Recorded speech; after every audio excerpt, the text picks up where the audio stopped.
Como usted sabe, estamos en un énfasis sobre avivamiento. Ya hemos dicho que avivamiento es un despertar.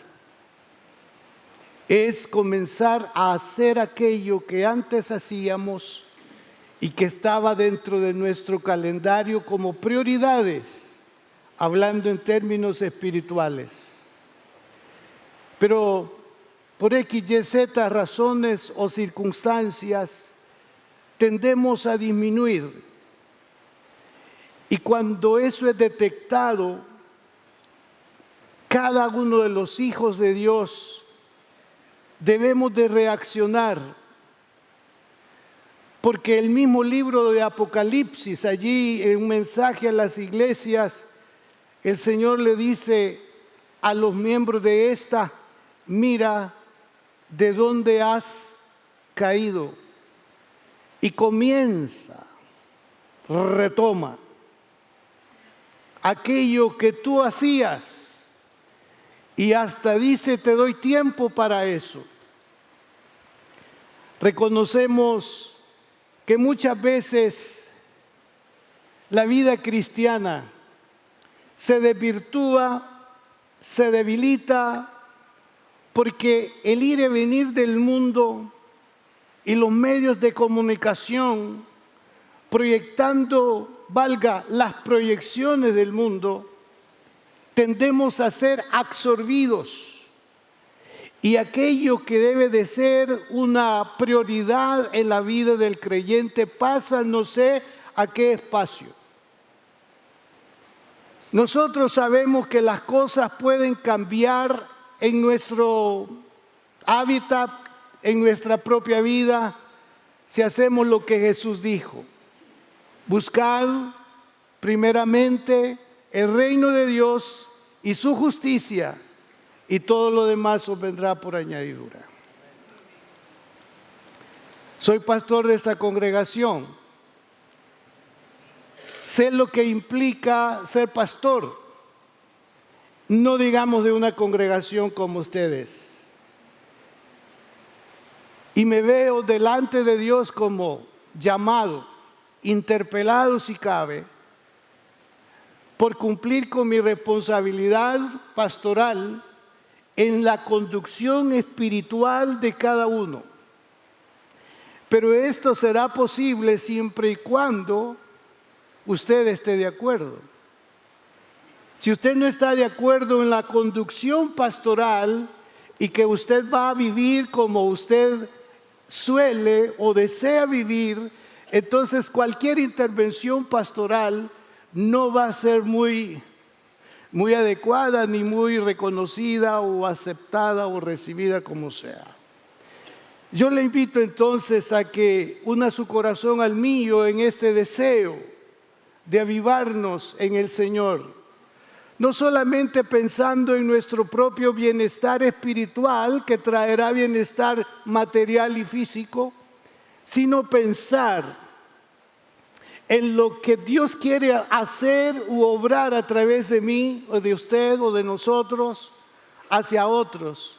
Que en este momento los podemos ver radiantes, los podemos ver felices, pero usted sabe que la felicidad del hombre no consiste en lo que represente hoy o como nosotros lo veamos, porque al cerrar los ojos dentro de pocos días, gusano comerán ese cuerpo, como dijo Jesús, y no estará donde nosotros anunciamos que debería de estar por la gracia de Jesús, en la presencia del Señor, en el reino de Dios. Así que una vez más yo le invito a unir su corazón al mío en eso.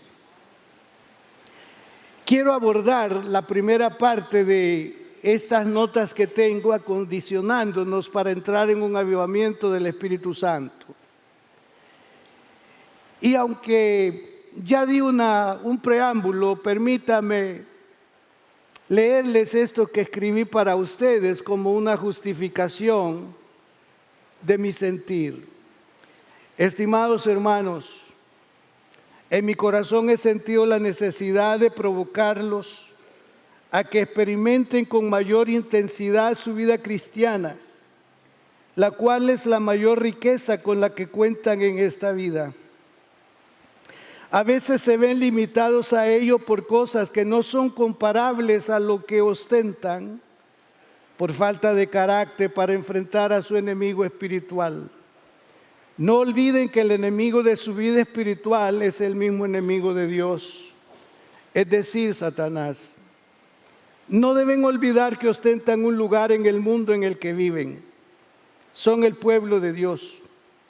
Es una posición de privilegio, pero también conlleva responsabilidades que, si no se reconocen como tales, su relación y recepción de lo que Dios les ha ofrecido, no será posible obtenerlas en la magnitud que deberían recibirlas. El tiempo que les ha tocado vivir es el mejor en vista de tener enfrente la posibilidad de no pasar por el umbral de la muerte y experimentar su traslado a la mismísima presencia del Señor en su segunda venida. Disfruten de obedecer al Señor en todo. Él se complace en la obediencia de sus hijos y es lleno de orgullo ante su enemigo Satanás hasta el punto de decirle: ¿no has considerado a mis hijos, que son diferentes a los demás del mundo, son perfectos y rectos, temerosos de mí, apartados del mal, y que aún retienen su integridad después de haber experimentado dificultades de toda índole con las que tú buscabas arruinarles sin causa? El Señor conoce muy bien su determinación, la cual es ser hallados fieles. Él les anima con las siguientes palabras: porque aún un poquito y el que ha de venir vendrá y no tardará, mas el justo vivirá por fe, y si retrocediere no agradará a mi alma. Pero ustedes no son de los que retroceden para perdición, sino de los que tienen fe para preservación del alma. Por ello les insto a que no descuiden el don que el Señor les ha dado en confianza para su propia bendición y para bendecir por medio de ustedes a muchos otros. Les pido que oren al Señor diciéndole: Señor, avívame hoy y ayúdame a despojarme de todo lo que me lo impida. Después de esta justificación paso a desarrollar mis notas, las cuales deseo que con sencillez de corazón las reciban, como también el llamado que les haré al final de mi presentación. El apóstol Pedro en Hechos capítulo 3, versículos 38 y 39, dice así, el apóstol Pedro hablando en Hechos 3, 38, 39. Pedro les dijo: arrepentíos y bautícese cada uno de vosotros en el nombre de Jesucristo para perdón de los pecados, y recibiréis el don del Espíritu Santo. Así que arrepentíos y convertíos para que sean borrados vuestros pecados, para que vengan de la presencia del Señor tiempos de refrigerio. De acuerdo al texto que encabeza mi presentación, les menciono que Pedro les habló osadamente sobre su pecado, pero no solo quería hacerles sentir mal. Ese no era el propósito. El propósito era animarles a arrepentirse y a creer. Muchas veces pensamos o se piensa que el mensaje lleva una dirección personal. Muchas veces se piensa que el mensaje está diseñado para golpear, y a veces, por suaves que sean las palabras, puede contener en ese sentido, digamos, golpe. No necesariamente tienen que ser palabras o términos abruptos. Pero si nosotros observamos, aunque sean palabras muy difíciles, muy duras, debemos de buscar la nobleza de la expresión, la que busca precisamente aquietar, reconciliar nuestra alma y provocarnos a mantener una cercanía con el ser a quien nos debemos. Usted y yo nos debemos a Dios. Y estamos aquí precisamente porque queremos ser recíprocos con Él. Podemos estar en otras actividades que no necesariamente sean malas, son saludables posiblemente, pero usted ha decidido que este es el primer día de la semana y no ha buscado objeciones o razones como para decir no voy, sino aquí estamos. Este es el día del Señor y hemos venido para decirle a Él, gracias Señor por lo que tú eres y por lo que has hecho en mi vida y por los planes que tienes para mí mientras yo viva en este mundo. Entonces el apóstol Pedro ciertamente se ha levantado y ha usado estos términos. Arrepiéntanse. Él sabía que en el pasado habían dicho estos mismos, ¿de qué nos vamos a arrepentir? En verdad, cuando nosotros nos vemos a nosotros mismos, nos damos cuenta que no hay nada malo en nosotros. Pero mírenme, yo no veo que esto sea malo y nos presentan así la situación. Yo no veo que esto sea malo. Sinceramente, es bien difícil que nosotros los seres humanos encontremos algo que no esté bien. Y cuando una expresión como esta surge, es algo incómodo. Sin embargo, dije ya que el apóstol no está buscando incomodar, sino que este es el mejor mensaje que podían escuchar a fin de reaccionar en cuanto a su relación con Dios. Dios está continuamente haciendo un llamado a fin de que el hombre sea beneficiado. Porque el llamado de Dios no tiene que ver con otra cosa más que con beneficios. Arrepiéntanse de sus pecados, les dijo el apóstol. Y este mensaje así fue cuando Jesús dio inicio a su ministerio. Juan lo hizo, Jesús lo hizo, el tiempo se ha cumplido y el reino de Dios se ha acercado. Arrepiéntanse y crean en el Evangelio. Después de usar esa palabra fuerte de parte del apóstol, les dice entonces van a recibir perdón de pecados. Fíjese que hasta esto ha llegado, no sé a qué plano en la vida del ser humano, pero ¿de qué pecado me voy a arrepentir? ¿O qué pecado me va a perdonar el Señor? Quiero decirles, hermanos, que desde la transgresión de nuestros primeros padres, el hombre cayó en pecado.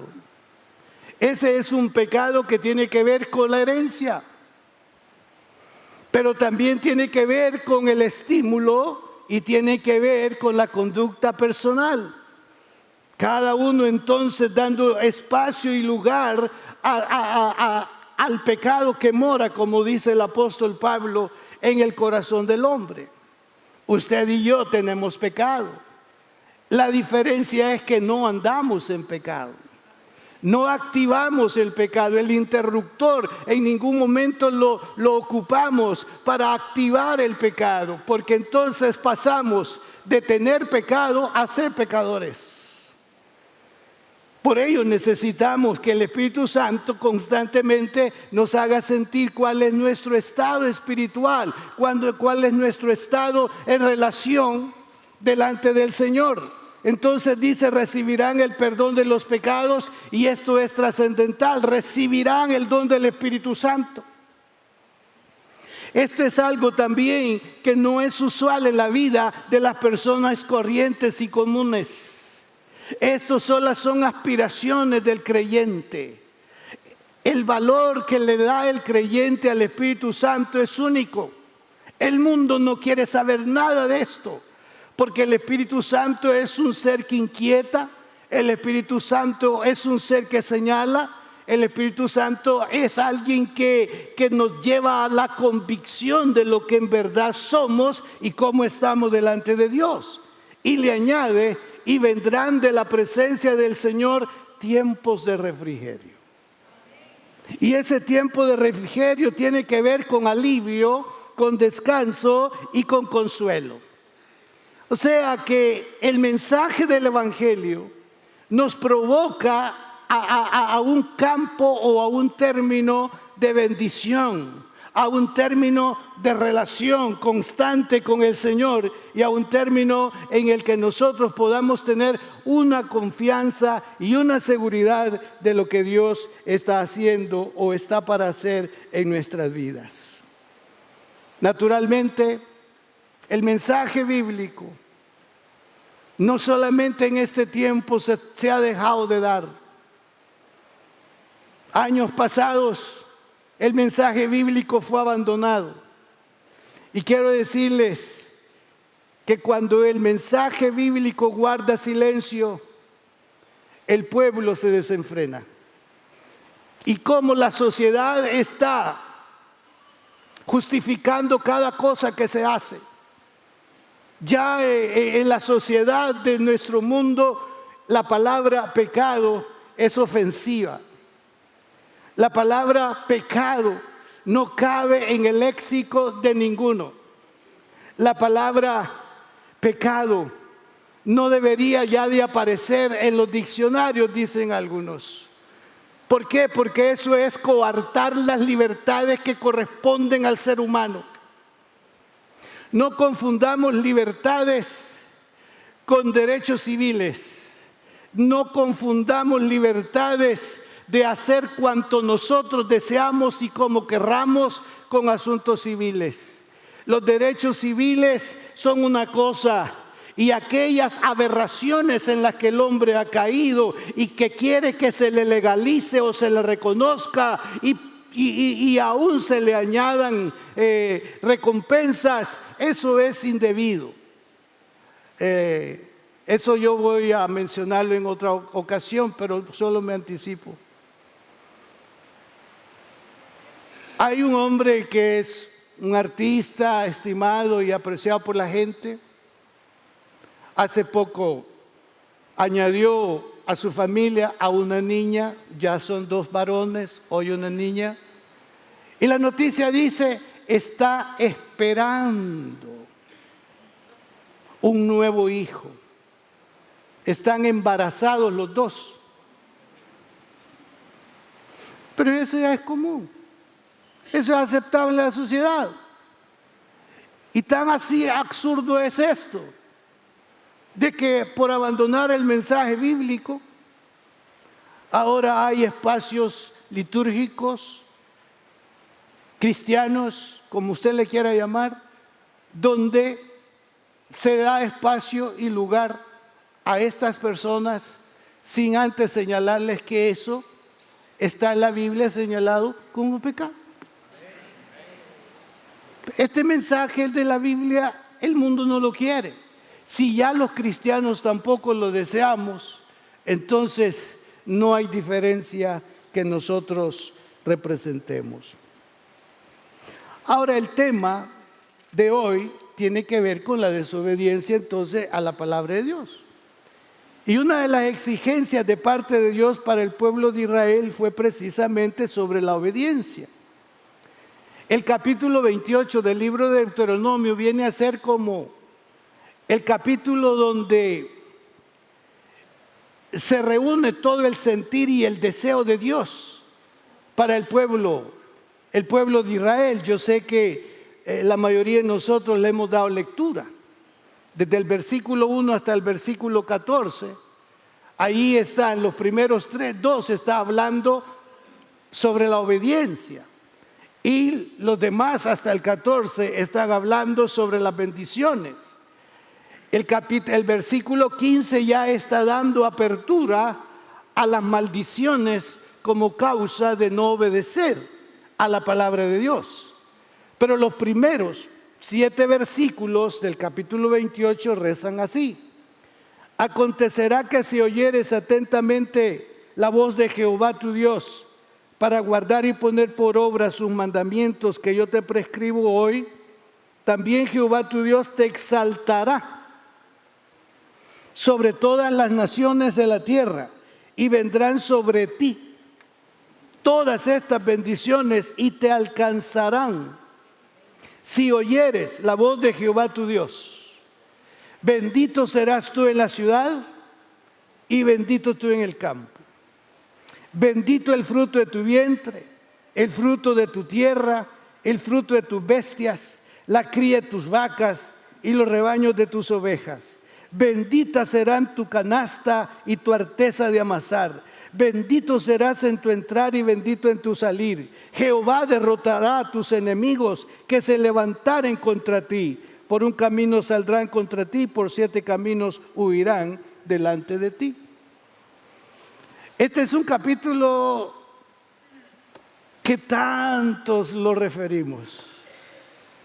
Es un capítulo que lo recomendamos.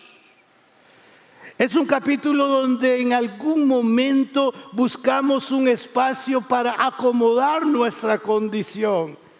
Y hay uno en particular que dice: te pondré por cabeza y ya no serás cola.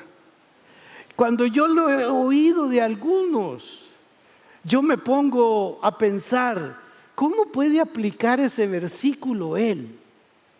¿O cómo puede aplicar esas verdades él con la forma que tiene de practicar su cristianismo? Esto está para los que obedecen. Esto no es un cheque en blanco. Esto es para los que obedecen. Note, si oyeres la voz de Jehová, tu Dios. La palabra sí ocupa un lugar preponderante. No podemos aspirar, hermanos, a mejores momentos o situaciones en nuestra vida espiritual, en nuestra vida familiar, si descuidamos. Yo soy el primero en decirle aquí a Dios: gracias por lo que tú haces conmigo. Y sé que todos ustedes podrán decir también: gracias. Y podríamos añadirle: a pesar de cómo somos delante de ti, tú te dignas en hacer lo que haces por nosotros. Esa es la gracia de Dios, no derechos adquiridos. Naturalmente, todos nuestros derechos a los que atribuimos que son nuestros, se los debemos al sacrificio de Cristo. Porque nada que nosotros hagamos será suficiente para ello. Pero es imprescindible que, pegados a Cristo, nosotros hagamos lo que está escrito como mandamiento para nuestra vida aquí en este mundo mientras estemos. Entonces, la idea detrás de la elección que Dios hizo del pueblo de Israel era precisamente que, por ser un pueblo de obediencia, por ser un pueblo que reconocía a Dios, sería un pueblo que las demás naciones los admirarían o lo admirarían. ¿Por qué? Porque sería un pueblo excepcional en comparación a las naciones vecinas. Ellos mismos se iban a admirar o los iban a admirar por lo que ellos adquirían y por lo que ellos poseían. Hoy mismo, a pesar de las condiciones del mundo, a pesar de las condiciones del presente, muchos ponen su mirada en Israel, en el Israel de hoy, y dicen: solo el amor de Dios pudo haber hecho lo que estos gozan hoy. Hace años, hace un tiempo yo estuve allí y estaba en un hotel para una reunión, y un señor me dice, un judío: ¿de dónde viene usted?, me dijo. Y yo le dije: de El Salvador. ¿Cuánto hace que usted no viene acá? Y yo le dije: 20 años. Y me dice: aquí donde estamos, esto no existía hace 20 años, esto era desierto. Pero ve ahora, mire cómo está esto de bonito. Elevó sus manos y dijo: gracias, Jehová. Gracias, Jehová. Y nosotros en admiración, porque la historia reza de que eso era desierto. Pero la palabra dice que Dios haría del desierto jardines, huertos, mantos de riego. Y eso es lo que ha sucedido. No por obediencia. aunque Dios siempre ha visto a un remanente para valorar al todo o el todo. Y ese remanente es el que hace, el que atrae al Señor. Y nosotros aquí este día podríamos decir que usted y yo formamos parte de ese remanente en este presente que hace que Dios descienda, que hace que Dios muestre su bondad, que hace que Dios nos lleve a aspiraciones personales y a aspiraciones familiares. Dios es un Dios benévolo y es un Dios fiel, pero cuando nos aproximamos a la obediencia, entonces las cosas tienden a ser más favorables, diferentes para cada uno de nosotros.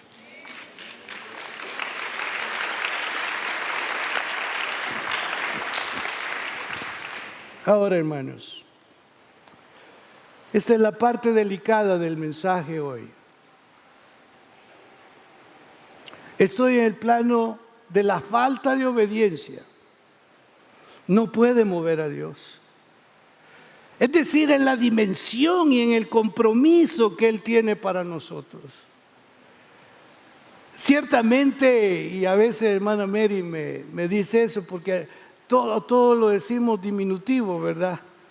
Poquito esto y no sé qué va.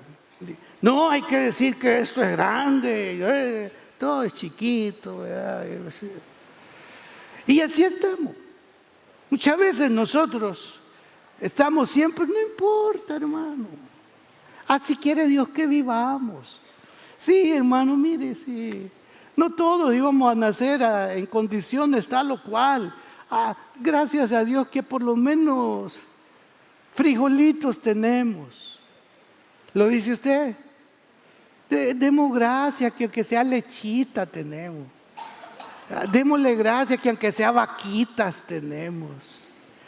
Démosle gracias que aunque sea toritos tenemos. No tenemos la capacidad de decir gracias, Señor, porque aunque sea vacas tenemos. Yo sé que algunos de ustedes tienen vacas, por eso lo estoy diciendo.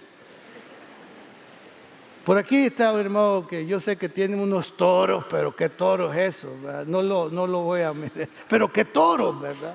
Y a veces lo he puesto en Facebook. Señor, qué bueno, ¿verdad? Qué bueno. Entonces, si nosotros podemos, hermanos, observar lo grande de Dios en nuestras vidas, podemos aspirar a mejores momentos y a mejores situaciones.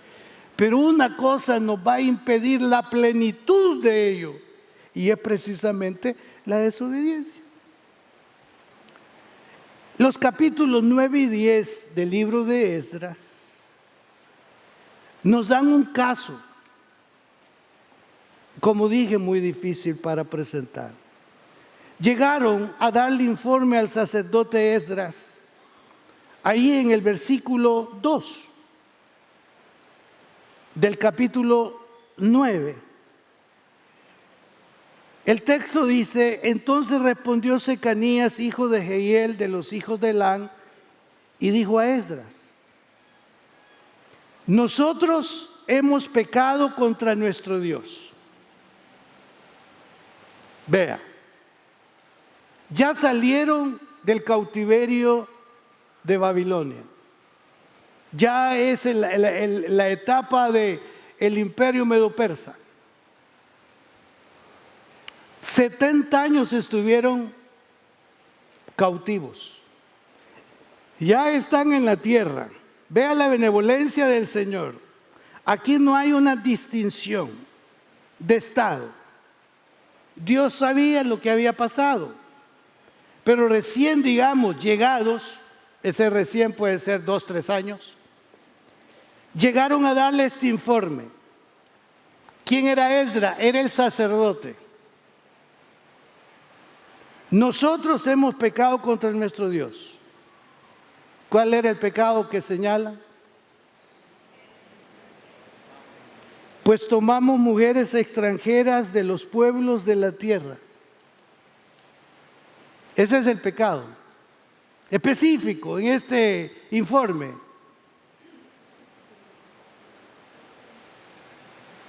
Sí me agradan las siguientes palabras porque forman parte de nuestro léxico. Mas a pesar de esto,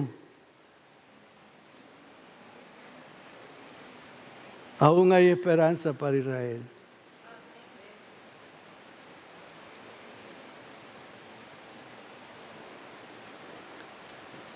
Este pecado señalado acá por estos señores, ¿es pecado hoy? ¿Se ve como pecado hoy?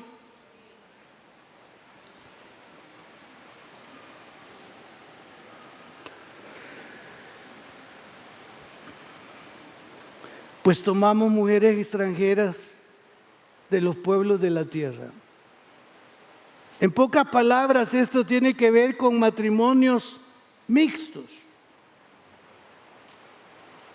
Este es un pecado contra Dios, era un pecado contra Dios, los matrimonios mixtos. Pero hoy, lo que la Biblia condena como pecado, la sociedad lo ha descalificado como tal. Y la iglesia se ha acoplado a ello. Puede ser, hermano, que si este libro no lo actualizamos, entonces esto no tiene nada que ver con la vida que debemos de tener hoy. Pero si este libro está actualizado de acuerdo a las palabras de David, él dijo: para siempre, oh Jehová, permanece tu palabra en los cielos. Y Jesús dijo: el cielo y la tierra pasarán, mas mi palabra no pasará. Ahora, si las cosas que están aquí señaladas no tienen que ver con la iglesia en el presente, entonces no somos iglesia. Ni deberíamos de intentar ser iglesia. Nosotros, desde el momento que decidimos aceptar a Cristo, comenzamos a formar parte de la iglesia. Y los dichos escritos, dados en la palabra, son la norma de conducta para la iglesia hoy. Ahora bien, le sugieren que enmendara dicha desobediencia. El versículo 3, ahora pues, hagamos pacto con nuestro Dios. Esto es difícil. Que despediremos a todas las mujeres y los nacidos de ellas, según el consejo de mi Señor y de los que temen el mandamiento de nuestro Dios, y hágase conforme a la ley. Fíjense que ya ellos están dando por sentado que esa va a ser la resolución de Esdras. Esdras todavía no ha opinado. Ellos dicen: hagamos pacto con nuestro Dios, ellos, de que despediremos a todas las mujeres y los nacidos en ellas. Hasta ahora dicen: según el consejo de mi Señor y de aquellos que temen el mandamiento de nuestro Dios, y hágase conforme a la ley. Era tan difícil a lo que estaban a punto de hacer, despedir a sus esposas con sus hijos. Y aquí no hay otras motivaciones, hermano. Allí no había motivaciones de que es muy enojada ella, que porque es muy enojada hay que dejarla. No, aquí no hay otras motivaciones de que no da para la comida. No, aquí no hay otras motivaciones. Aquí simplemente es ese estado de desobediencia. Entonces, hemos de tomar en serio la exhortación hoy del Señor. Y la exhortación del Señor es que los solteros deben de casarse en el Señor.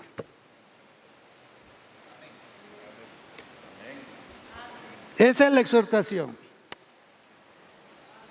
Pastor, pero a mí me fue bien. Sí, hermano.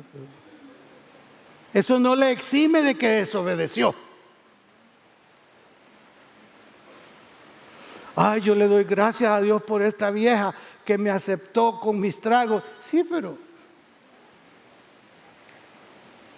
hubo desobediencia. Ay, pero mírenlo ganar para Cristo. Ah, gloria a Dios, hombre. Los dos van a entrar al cielo tomados de la mano con los hijos también.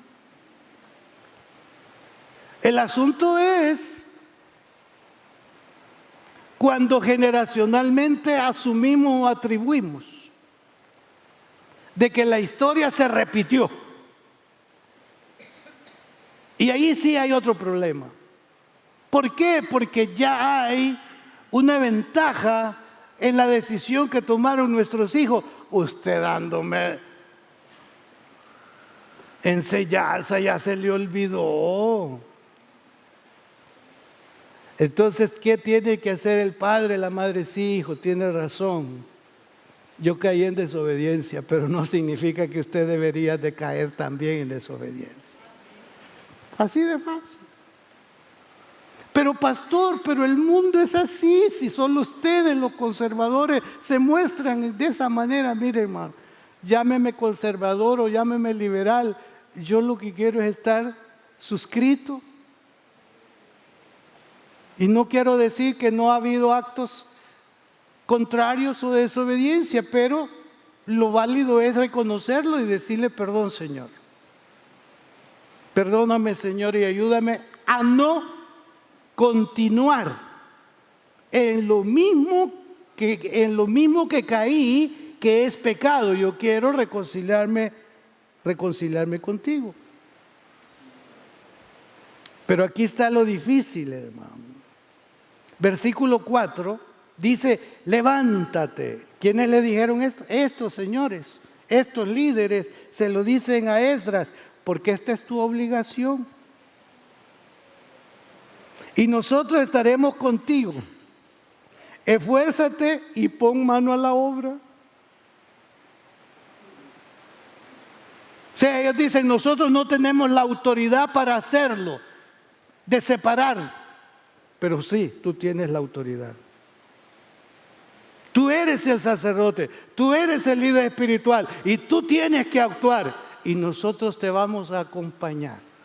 Dígame usted qué bendición para un pastor que los hermanos vengan y le digan, haga lo que tenga que hacer y nosotros lo vamos a acompañar. Bueno, ustedes no me van a acompañar, ¿verdad? Qué difícil, ¿no es cierto? Nosotros te vamos a acompañar, haz lo que te toque a ti. Yo, hermano, cuando leo de Esdras, yo digo, Señor, qué difícil para ese hombre. Ha pegado, como decimos, una chillada. Mire, comenzó orando así, porque la costumbre de los judíos era orar con los brazos en alto. Esta era la costumbre de ellos. La costumbre de nosotros los cristianos es otra, pero la de ellos es esta. Pero cuando ya tienen ellos que postrarse, ¿qué es lo que hizo Esdras? Levanta las manos primero y después cae postrado. Ya eso sí tiene que ver con algo muy fuerte. No era para mantener los brazos en alto. Era para doblar las rodillas, era postrarse hasta poner la frente en el piso. Tan grave era lo que estaba pasando, que eso era lo que le correspondía hacer. Pero levántate porque esta es tu obligación. Pero qué bonito, y nosotros estaremos contigo. O sea, no hay que dejar solo al pastor. Pastor, hace falta tal o cual cosa, nosotros le vamos a ayudar. ¿Dije algo malo? Ya ve que no estamos listos para el avivamiento porque tenemos mea culpa. Ahora, quisiera darle esta tarea ahorita. ¿Por qué no escribe en su boletín qué es lo que usted no hace? O lo que usted hace en desobediencia con Dios. ¿Por qué? De este ejemplo cada uno ha de considerar en cuántas cosas ha desobedecido a la palabra de Dios y qué decisión ha de tomar. Usted en un acto reflexivo puede decir: Señor, en esto es que yo no te cumplo. También en esto. Para no cansarle ya lleva 20 cosas. O llevamos 20 cosas. Entonces yo doy lo siguiente: no omita nada. Confróntese a usted mismo. No piense en lo que los otros no hacen, sino en lo que usted no hace. Para hacerlo más fácil, suplíquele al Espíritu Santo su ayuda y entonces será fácil. Pero también es necesario ser honestos.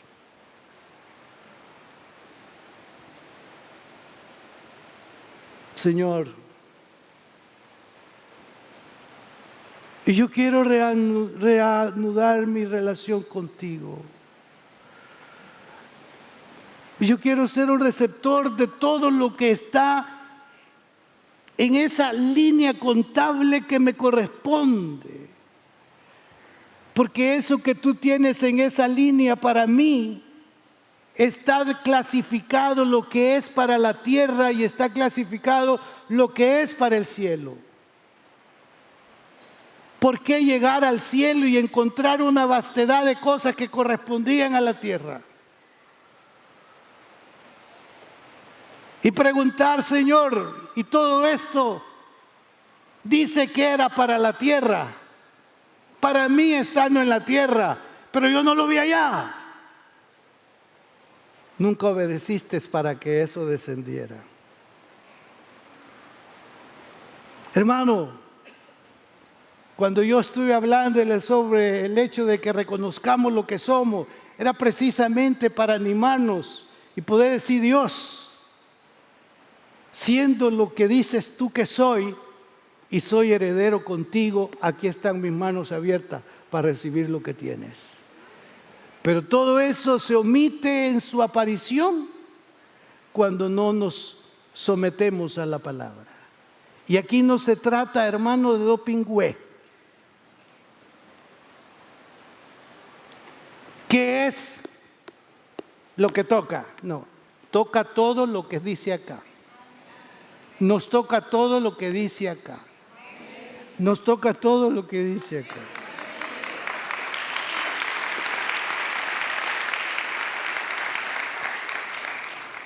Nuestra vida puede ser, hermanos, en los tiempos de crisis,